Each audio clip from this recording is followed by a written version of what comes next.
দেখুন, স্বপ্ন কম বেশি সকলেই দেখে থাকেন। দেখুন, স্বপ্ন সর্বদা সত্যি হয় না। কখনো, কখনো স্বপ্ন সত্যি হতে দেখা যায়। মূলত স্বপ্ন তিথি নক্ষত্রের প্রভাবে মানুষের জীবনে আলাদা, আলাদা প্রভাব ফেলে থাকে। অর্থাৎ আপনি একই ধরনের স্বপ্ন আলাদা, আলাদা নক্ষত্র বা আলাদা, আলাদা তিথিতে দেখলেও তার প্রভাব আপনার জীবনে ভালো হতে পারে আবার মন্দ হতে পারে।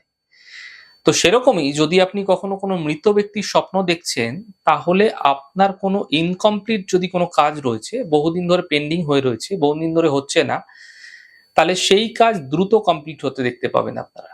আপনি যদি দেখছেন স্বপ্নে কোনো মৃত মানুষের সঙ্গে আপনি কথা বলছেন, তাহলে জেনে রাখুন আপনার যে মনস্কামনা আছে তার দ্রুত পূর্ণ হবে।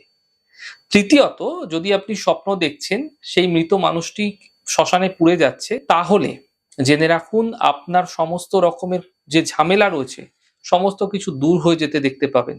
যদি কোনো লিগাল সমস্যা রয়েছে তাও কিন্তু দ্রুত মিটে যাবে। কিন্তু এই একই স্বপ্ন যদি আপনারা দ্বাদশী তিথিযুক্ত দিনে দেখছেন, তাহলে সেই স্বপ্ন আপনার ক্ষেত্রে শারীরিক সমস্যা এবং বড় কোনো দুর্ঘটনা, অ্যাক্সিডেন্ট, কোনো অপারেশন এগুলো কিন্তু নিয়ে আসতে পারে। তাই এগুলি খেয়াল রাখুন, সাবধানতা অবলম্বন করুন।